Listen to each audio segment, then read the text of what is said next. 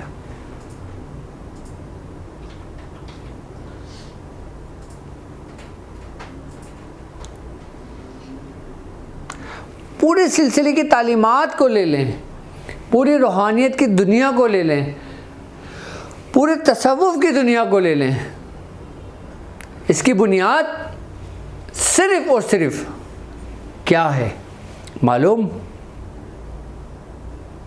نہیں؟ اچھا اخلاق. کس کے لیے؟ مخلوق کے لیے. رب سے تم تنہائی میں جو چاہے کرو، شکوے کرو، محبت کرو، گلے کرو، سب کچھ کرو، لیکن مخلوق سے صرف اور صرف حسن اخلاق سے پیش آؤ. سرکار دو عالم صلی اللہ علیہ وآلہ وسلم کی پوری حیات مبارکہ ہمیں، پوری حیات مبارکہ، آپ کی پوری سیرت، پوری زندگی آپ یہ دیکھ لیں. جب آپ اس دنیا میں تشریف لائے تو امتی لفظ زبان پہ تھا، اور جب آپ اس دنیا سے گئے تو امتی لفظ زبان پہ تھا. اور ابتدان سے لے کے امتحان تک اس درمیان کا جو سفر تھا وہ آپ انسانوں کی، لوگوں کی صرف اور صرف بھلائی کے لیے، ان کی ہدایت کے لیے آپ نے اپنی پوری زندگی صرف کر لی. اور انہی لوگوں نے تکلیفیں بھی آپ کو پہنچائیں، لیکن اس کے باوجود بھی آپ نے اف تک نہیں کہا.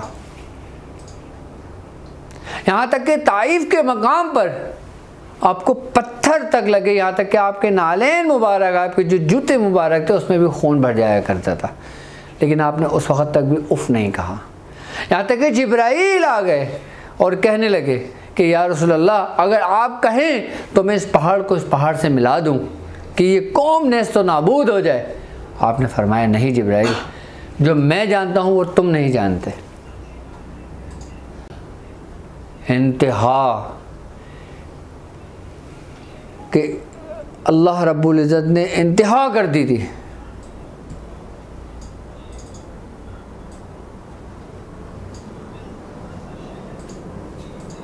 اس بات پہ کہ آپ نے فرمایا کہ جو میں جانتا ہوں وہ تم نہیں جانتے. آپ کیا جانتے تھے؟ کہ اس ہی قوم میں، انہی طائف میں بڑے بڑے جلیل و قدر صحابی رسول ہوں گے اور جو ساتھی بنیں گے رسول اللہ صلی اللہ علیہ وآلہ وسلم کے، اور دین یہیں سے پھیلے گا، عرب سے، اور پوری دنیا میں دین اسلام پھیلا.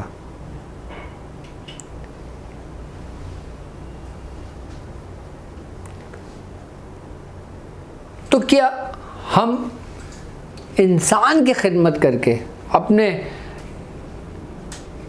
ماں باپ کی، بہن بھائیوں کی، بیوی بچوں کی، اپنے پڑوسیوں کی، اہل محلہ کی، اپنے شہر کی، اپنے مریدوں کی، اپنے عقیدت مندوں کی سے ہمیں کس طرح پیش آنا چاہیے؟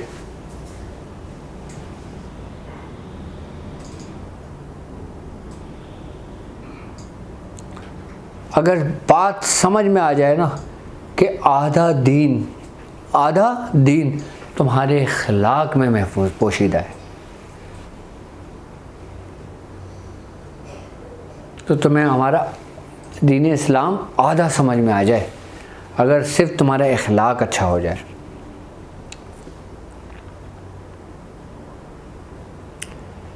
یعنی کہ تمہیں سلاسل کے رستے سمجھ میں آ جائیں، تمہیں بزرگوں کی صحبت سمجھ میں آ جائے کہ اگر تمہارا اخلاق اچھا ہو. کیونکہ سرکار دو عالم صلی اللہ علیہ وآلہ وسلم کا فرمان ہے، آپ نے فرمایا کہ تم میں بہترین شخص وہ ہے جس کا اخلاق سب سے اچھا اور سب سے بلند اور سب سے بالا تر ہے.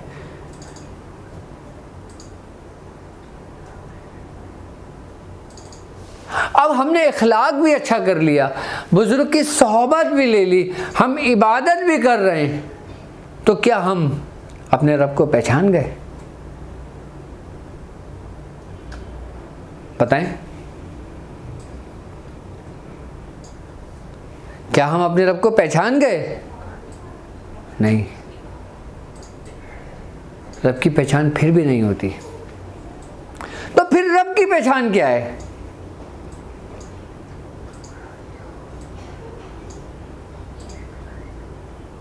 کہ رب ہماری عقل سے بالکل ماورا ہے.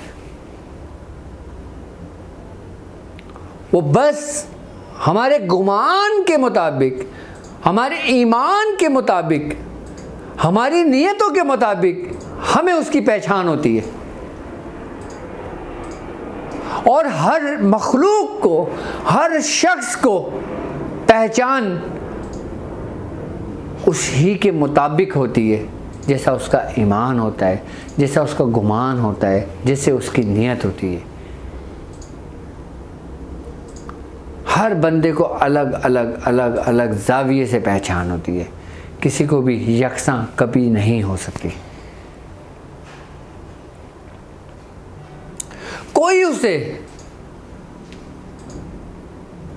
اپنے پیر کی صورت میں پہچان لیتا ہے، کوئی اسے اپنی ماں کی صورت میں پہچان لیتا ہے، کوئی اسے اپنے باپ کی صورت میں پہچان لیتا ہے، کوئی اسے اپنے بھائی کی صورت میں پہچان لیتا ہے، کوئی اسے اپنی بہن کی صورت میں پہچان لیتا ہے، اور کوئی اسے اپنے اچھے دوست کی صورت میں پہچان لیتا ہے.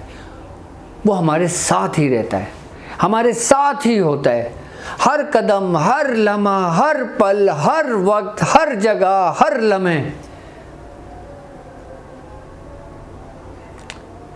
کیونکہ ہمیں پہچان نہیں ہوتی، اسی لیے ہم اس سے غافل ہوتے ہیں، گناہ بھی کرتے ہیں، ثواب بھی سماتے ہیں، عبادت بھی کرتے ہیں، توبہ بھی کرتے ہیں، چھپ کر غلط کام بھی کرتے ہیں، اور پھر کھلم کھلا توبہ کا اعلان بھی کرتے ہیں، اور پھر چھپ کر بھی توبہ کرتے ہیں. ہم ہر کام کر رہے ہوتے ہیں، لیکن ہمیں پہچان اپنے ظرف سے ہوتی ہے، جتنا ہمارا ظرف ہوتا ہے. اگر ہم چاہیں اپنے رب کو پہچاننا تو ہم صرف اور صرف اپنے مرشد کو پہچان لیں. اگر ہم اپنے مرشد کو پہچان لیں گے، ہم اپنے رب کو پہچان لیں گے. ہم اپنے ماں باپ کو پہچان لیں گے، ہم اپنے رب کو پہچان لیں گے. میں نے کہا نا کہ ہر شخص کسی نہ کسی صورت میں پہچانتا ہے. جیسے حضرت جنید بغدادی رحمۃ اللہ علیہ کا واقعہ، آپ نے اپنی ماں سے اجازت لی کہ اے ماں مجھے تو اجازت دے، میں سفر کروں کہ میں اپنے رب کو پہچان سکوں، کہ میں اپنے رب کو عبادت کر سکوں، کہ میں اپنے رب کو راضی کر سکوں، کہ میں اپنے مرشد کو دیکھ سکوں، کہ میں اپنے مرشد کو ڈھونڈ سکوں. مجھے اجازت دے کہ میں سفر کروں، کہ میں رب کی پہچان کروں. آپ سفر سے نکلے، والدہ نے آپ کو اجازت دے کے رخصت کیا. آپ کئی برس سفر کرتے رہے، گھومتے رہے، عبادت گزار رہے، اطاعت گزار رہے، تقوی اختیار کیا، انتہا کر دی، لیکن رب کو نہیں پہچان سکے، رب نہیں ملا. پھر جب آپ سفر کرتے کرتے اپنے شہر پہنچے، آپ نے کہا رات ہو گئی ہے، میں اپنی ماں سے تو مل لوں.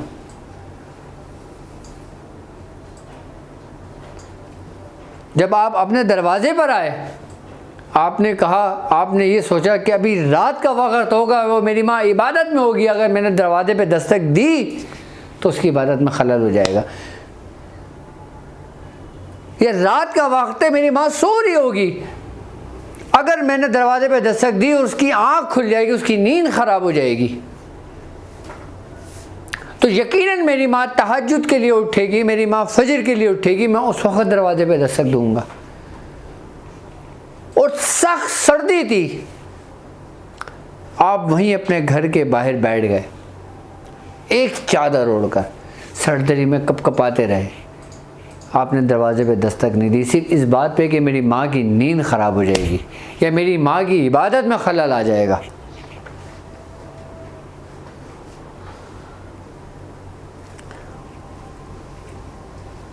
جب وقت گزرا ماں اٹھی, جب آپ کو لوٹے کی آواز آئی تو آپ فوراً کھڑے ہوئے دروازے پہ. آپ نے دستک نہیں دی. ماں نے کہا بیٹا تم آ گئے.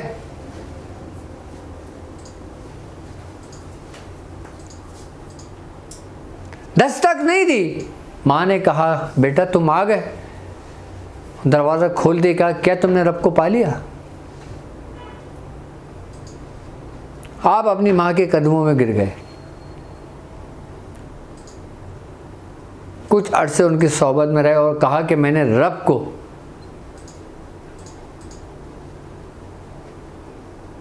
جو پہچانا اپنی ماں کی وجہ سے, اپنی ماں کی صورت میں, اپنی ماں کی عادتوں میں.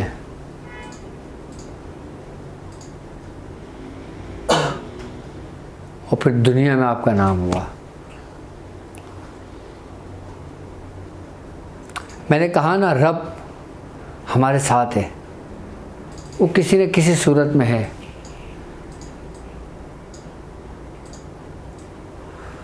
وہ کسی بھی انسان میں کسی بھی صورت میں ظاہر ہو جاتا ہے.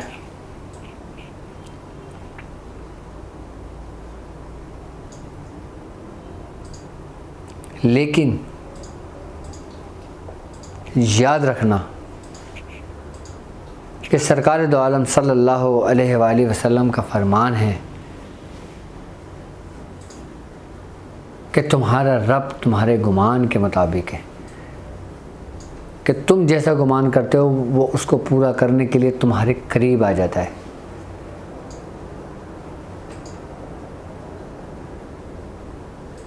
اگر ہم اس دنیا کی اگر ہم بات کرتے ہیں, اگر ہم اس ملکی گلیکسی کی اگر ہم بات کرتے ہیں, تو دنیا کے اندر اور گلیکسی کے علاوہ یہ اس کی مثال ایسے ہے جیسے ہاتھ میں ایک رائی کا دانہ.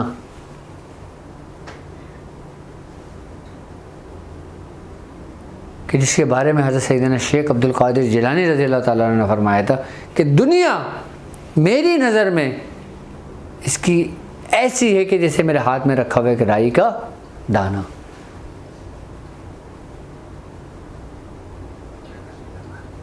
ایسے کتنی کہکشاں ہیں, کتنے یونیورس ہیں ایسے.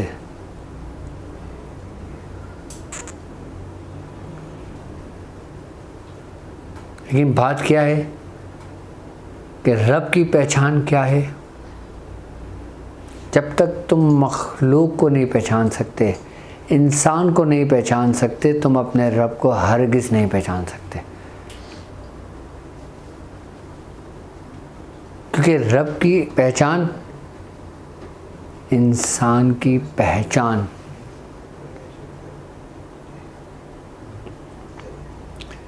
کیوں؟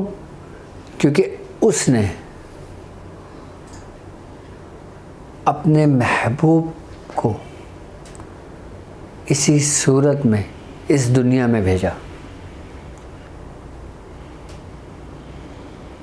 اپنے محبوب کو اس دنیا میں اسی صورت میں بھیجا اور اپنے تمام دوستوں کو اسی صورت میں پسند کیا. اور اس کے دوست ازل سے چلے اور ابد تک رہیں گے. اب ہم کہتے ہیں نا کہ یار پتہ نہیں اس دور میں بھی کوئی ولی ہے یا نہیں ہے. ہر دور میں ہر ولی رہا ہے. اس کے دوست ہر دور میں موجود رہے ہیں. کچھ ظاہر ہیں اور 70% پوشیدہ ہیں.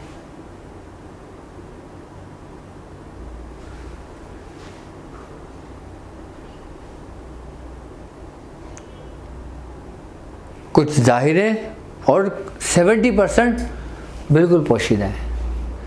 لیکن ان تمام کے کام صرف اور صرف مخلوق کے لیے ہی ہیں. رب کی عبادت کے لیے ملائکہ کافی ہیں، رب کی عبادت کے لیے اور مخلوقات ہیں، رب کی عبادت کے لیے یہ شجر ہیں، یہ حشر ہیں، یہ پہاڑ ہیں، یہ زمین ہے، یہ آسمان ہیں، یہ چرند ہیں، یہ پرند ہیں۔ انسانوں کو جو اللہ تعالیٰ نے اشرف المخلوقات کا جو لقب دیا ہے نا، وہ اسی وجہ سے دیا ہے کہ وہ افضل اشرف المخلوقات کون ہے کہ جب وہ اپنے ساتھیوں کی مدد کرتا ہے، اس کا معاون ہوتا ہے۔ اچھا، اگر لوگوں کی تم سے امید وابستہ ہونا، اس میں تمہارا کمال نہیں ہے، اس میں تمہارے رب کا فضل ہے تم پر۔ اگر کوئی لوگ تم سے کوئی امید رکھتے ہیں، تم سے کوئی آس رکھتے ہیں، تم پہ یقین رکھتے ہیں، تم پہ اعتبار کرتے ہیں، تم پہ بھروسہ کرتے ہیں، تم سے محبت کرتے ہیں، تم سے عشق کرتے ہیں، اس کا کمال تمہارا علم نہیں ہے، تمہاری روحانیت نہیں ہے، تمہاری اپنی محنت نہیں ہے، اس میں کمال تمہارے رب کے فضل کا ہے، تمہاری مرشد کی دعا کا ہے، تمہارے شیخ کی توجہ کا ہے، تمہارے بزرگوں کی سرپرستی کا ہے کہ ان بزرگوں نے تمہیں اپنے رستوں کے لیے چنا، کہ ان بزرگوں نے تمہیں اس کام کے لیے منتخب کیا کہ کوئی قلم کے ذریعے دین کا کام کر رہا ہے، کوئی زبان کے ذریعے دین کا کام کر رہا ہے، کوئی کردار کے ذریعے دین کا کام کر رہا ہے، کر سب سلسلے کے ہی کام رہے، لیکن سب کو فیض اسی کے ظرف کے مطابق ہے۔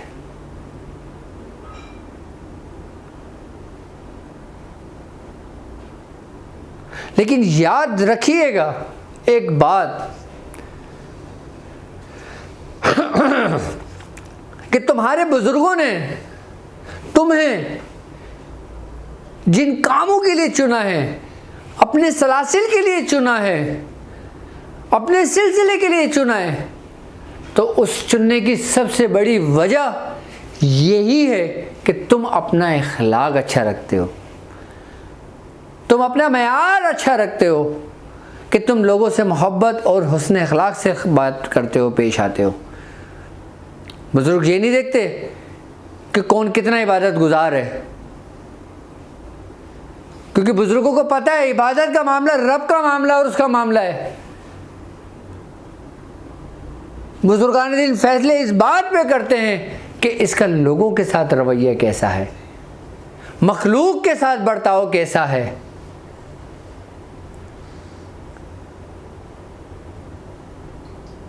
کہ اس کا معاملہ لوگوں کے ساتھ کیسا ہے، اور لوگوں کے ساتھ اس کے معاملات بہتر ہوتے ہیں، لوگوں کے دلوں میں اس کی محبت ہوتی ہے، لوگ اس سے مانوس ہوتے ہیں، تو یقیناً بزرگ اپنے فیض کو اور بڑھا دیتے ہیں، اور بڑھا دیتے ہیں، اور بڑھا دیتے ہیں، جو انسان کو اوپر کی جانب لے جاتا ہے، ترقی کی جانب لے جاتا ہے، کامیابی کی جانب لے جاتا ہے۔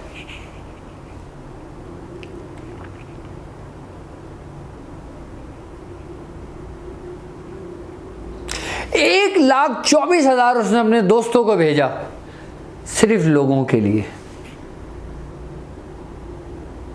خاص لوگوں کے لیے نہیں، عام لوگوں کے لیے بھیجا۔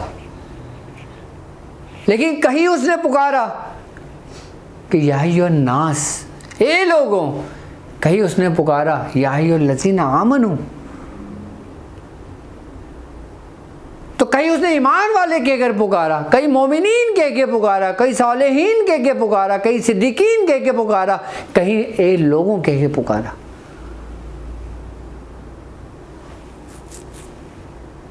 یعنی کہ یہ درجہ بندی سب تمہارے رب نے ہی کی ہے نا، یہ انسانوں کی تو نہیں ہے۔ لیکن انسان کو یہ اختیار ہے کہ وہ انسان سے مسلمان بنے، مسلمان سے مومنین کا سفر کرے، مومنین سے صدیقین کا سفر کرے، صدیقین سے صالحین کا سفر کرے، اور پھر مقبول بارگاہ ہو جائے۔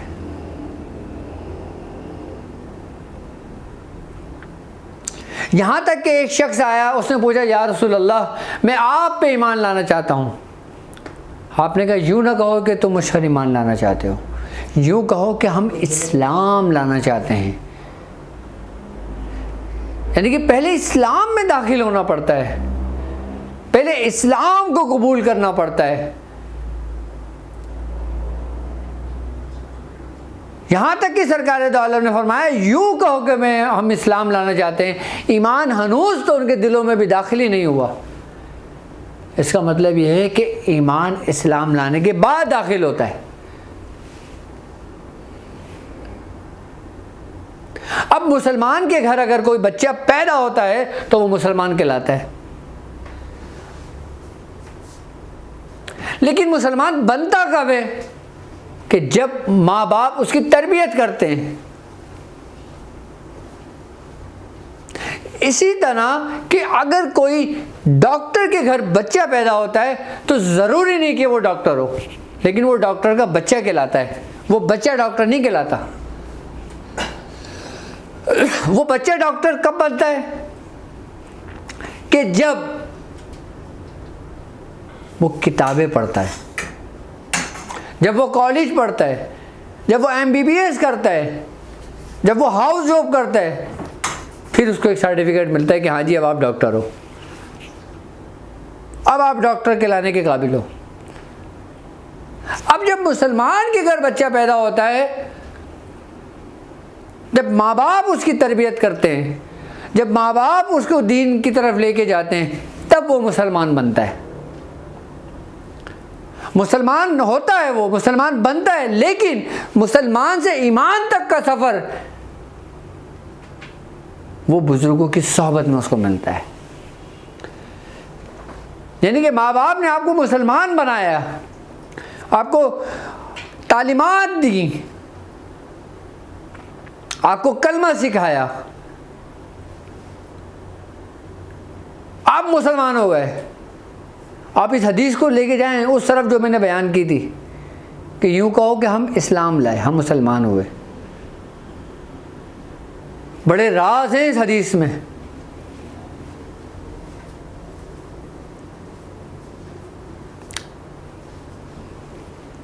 تو ماں باپ کے کردار سے، ماں باپ کی تربیت سے بچہ مسلمان بنتا ہے۔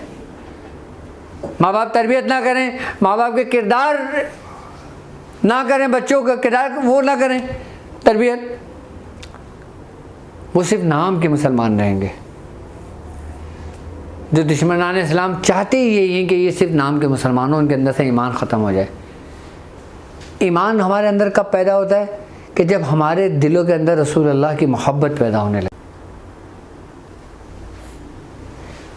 اللہ رب العزت کا سب سے بڑا کرم، سب سے بڑا فضل اور سب سے بڑی نعمت یہ ہے کہ مسلمان کے گھر جب بچہ پیدا ہوتا ہے تو ایمان، یہ سمجھ لیں کہ یہ ایک نعمت ہوتی ہے کہ اس کے گھٹی میں شامل ہوتا ہے، چاہے وہ اندر دبا ہوا ہو، چاہے محفوظ ہو، چاہے پوشیدہ ہو، وہ ایک دن ظاہر ضرور ہوتا ہے۔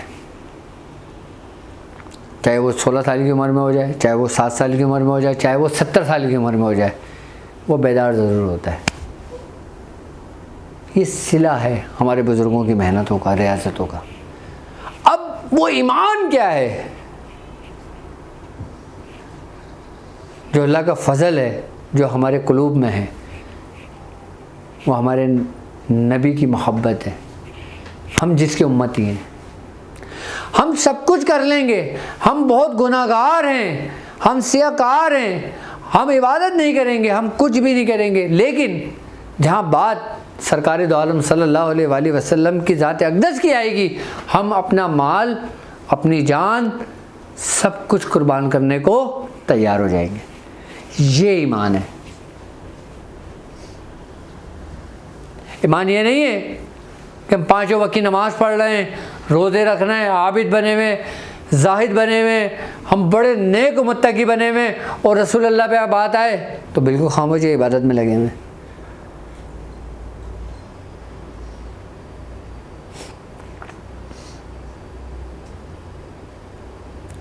ایمان آپ کی محبت ہے جو ہر مسلمان کے قلب میں ہے.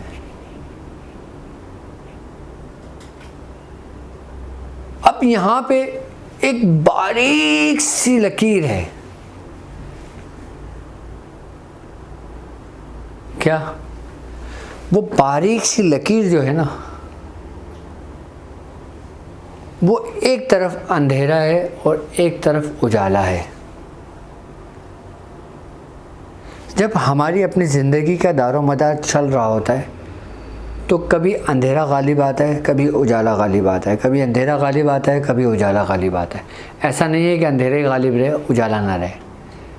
ہم مسلمان ہیں، اجالا بھی غالب آتا ہے اور پھر اندھیرا غالب آتا ہے.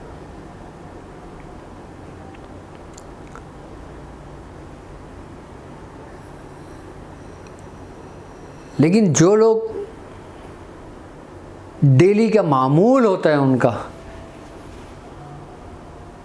کہ وہ درود شریف پڑھتے ہیں، اپنے نبی کو یاد رکھتے ہیں، اس کے محبوب کو ذکر کرتے ہیں، ان کے اوپر کبھی بھی اندھیرا غالب نہیں آتا. آتا ضرور ہے، غالب نہیں آتا. آتا ضرور ہے، آپ کی آخری سانس تک آئے گا، لیکن غالب نہیں آئے گا. یعنی کہ آپ نے دیکھا ہے نا، جب 2 دریا 2 سمندر جب بہ رہے ہوتے ہیں کہ سب ایک کبھی اوپر نہیں ہوتا ہے، کبھی نیچے ہوتا ہے، کبھی اوپر ہوتا ہے، کبھی نیچے ہوتا ہے. کبھی آپ نے جس سمندر کا ذکر قرآن میں ہے، جن 2 دریاؤں کا ذکر قرآن میں کہ ایک کے اوپر ایک سب کا نہیں لے کے جاتا، یعنی کہ ایک کے اوپر ایک حاوی نہیں ہوتا. باقاعدہ سمندر میں نے اپنی آنکھوں سے دیکھا ہے کہ ایک طرف بالکل صاف شفاف پانی، ایک طرف تھوڑا سا سیاہ پانی، اور ایک بالکل لکیر سے بنی ہے. وہ سمندر کا پانی ادھر نہیں آتا اور سمندر کا پانی ادھر نہیں آتا. بالکل اسی ترتیب اور اسی طریقے پہ انسان کی زندگی کا دار و مدار ہوتا ہے. کالا پانی اس کو اپنی طرف کھینچ رہا ہوتا ہے، سفید پانی اس کو اپنی طرف کھینچ رہا ہوتا ہے. بیچ میں انسان سفر کر رہا ہوتا ہے اپنا. لیکن جو بزرگوں کے ساتھ جڑا ہوتا ہے، جو سلسلے کے ساتھ جڑا ہوتا ہے، جو کسی کا مرید ہوتا ہے، وہ کبھی بھی سیاہ پانی کی طرف نہیں جاتا. اگر جاتا بھی ہے تو اس کا ہاتھ پکڑ کے کھینچا جاتا ہے، کیونکہ اس کا ہاتھ اس کے شیخ کے ہاتھ میں ہے، اس کے شیخ کا ہاتھ ان کے شیخ کے ہاتھ میں ہے.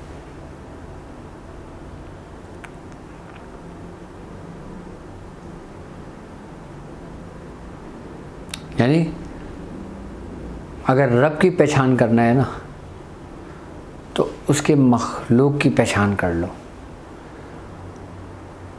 اچھا، جس دن تمہیں اس کے مخلوق کی پہچان ہو گئی نا، اس دن تمہیں خود کی پہچان ہو جائے گی.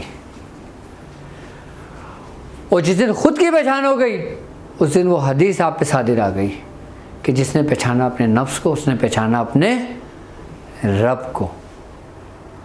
رب کو پہچان کا، رب کی پہچان کا ایک زاویہ کلیہ میں نے آپ کو دیا ہے. کیا؟ مخلوق کی پہچان. اب مخلوق میں آپ کی ماں ہو، بھائی ہو، باپ ہو، بہن ہو، بھائی ہو، بیوی بچے ہوں، لوگ ہوں، عام لوگ ہوں، مرید ہوں، غیر مرید ہوں، مسلمان ہوں، کافر ہوں، ہندو ہوں، یہودی ہوں، عیسائی ہوں، کوئی بھی ہو. آپ کافر کے ساتھ بھی اس نے اخلاق سے پیش آؤ. ہمیں ہمارا دین یہ نہیں کہتا کہ اگر کافر ہے تو تم اس سے بات نہ کرو، شدت پسندی اختیار کرو. ہمارا دین یہ نہیں کہتا. ہمارا دین کہتا ہے سب سے ملو اچھے اخلاق کے ساتھ. ہو سکتا ہے تمہارے اچھے اخلاق تمہارے کردار سے وہ مسلمان ہو جائے. دین اگر پھیلا ہے نا تو وہ کردار سے پھیلا ہے، تبلیغ سے نہیں. تبلیغ سے ایک حد تک ریشو سے دین پھیلا، اور جہاں پہ وہ ریشو رک گیا اس کے بعد جو دین پھیلا وہ پھر کردار سے پھیلا.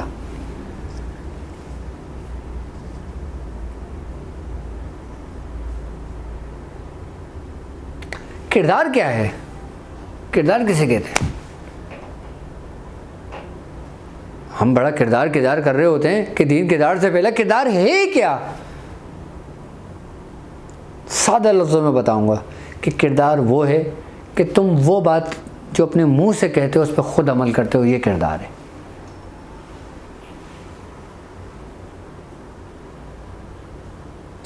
کردار یہ ہے کہ جو تم خود اپنے منہ سے کہتے ہو اور اس پہ تم خود عمل کرتے ہو، وہ کردار ہے۔ اور جو تم منہ سے کہتے ہو اس پہ خود عمل نہیں کرتے، وہ کردار نہیں ہے، وہ پھر نفس سمجھ لیں کہ نفس کی خواہشات میں سے ہے۔ یا تو شہرت کے لیے ہوگا، یا دولت کے لیے ہوگا، یا عزت کے لیے ہوگا۔ اچھی اچھی باتیں کرتے ہیں، اس پہ خود عمل نہیں کرتے، تو وہ 3 باتوں پر ہے، یا تو شہرت کے لیے، یا پھر عزت کے لیے، یا پھر دولت کے لیے۔ اور جو بات تم خود عمل کرتے ہو پھر وہ بات کرتے ہو، وہ سلسلے کے لیے، وہ دین کے لیے ہے، وہ رب کے لیے ہے۔ یہ پہچان، یہ زاویہ میں نے کلیہ آپ کو دے دیا۔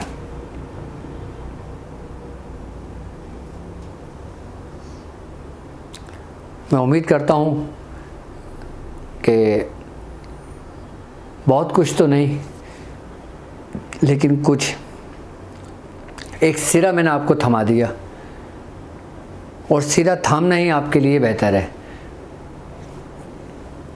ایک رستہ میں نے آپ کو دکھا دیا، چلنا آپ کا کام ہے۔ سرا میں نے آپ کو تھما دیا، اس کو پکڑ کے کھینچ کے آگے بڑھنا آپ کا کام ہے۔ وہ کیا؟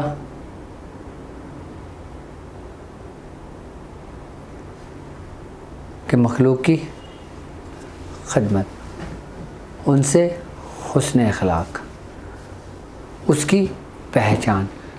مخلوق کی پہچان در حقیقت، دراصل تمہارے رب کی پہچان ہے،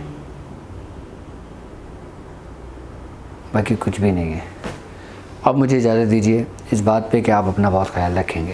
السلام علیکم ورحمۃ اللہ وبرکاتہ۔